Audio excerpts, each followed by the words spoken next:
بسم اللہ الرحمن الرحیم۔ السلام علیکم۔ پارہ 17 سورہ انبیاء، رکوع نمبر 5۔ حضرت ابراہیم علیہ السلام کی دعوت حق اور ان کی قوم کے رد عمل کا ذکر فرمایا۔ قوم نے بتوں کی مخالفت کے جرم میں حضرت ابراہیم علیہ السلام کو آگ کے الاؤ میں ڈالا تو اللہ تعالیٰ نے اپنے بندے کی مدد کی اور آگ کو حکم دیا کہ ٹھنڈی ہو جا کہ ابراہیم علیہ السلام تیرے اندر آرام سے صحیح سلامت رہیں۔ یوں حق و صداقت کا بول بالا ہوا۔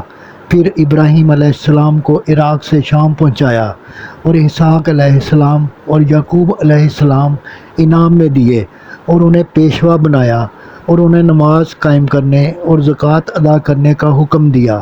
فرمایا کہ لوط علیہ السلام کو سمجھ اور دانائی دی اور گندے کام کرنے والوں کی بستی سے بچا کر نکالا اور اپنی رحمت میں لے لیا۔ رکوع نمبر 6۔ حضرت نوح علیہ السلام، حضرت داؤد علیہ السلام، سلیمان علیہ السلام، ایوب علیہ السلام، اسماعیل علیہ السلام، ادریس علیہ السلام، ذوالکفل علیہ السلام، یونس علیہ السلام، زکریا علیہ السلام کا تذکرہ فرمایا۔ ارشاد ہوا کہ یہ سب اپنے خالق کو پکارنے والے اور صرف اسی کے آگے جھکنے والے تھے۔ پھر حضرت مریم علیہ السلام اور حضرت عیسیٰ علیہ السلام کو اپنی قدرت کی نشانی بتایا۔ صدق اللہ العظیم۔ آپ سے گزارش ہے کہ چینل کو سبسکرائب کر دیں اور گھنٹی کے بٹن کو دبا دیں۔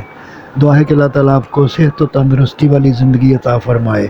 آمین آمین آمین یا رب العالمین۔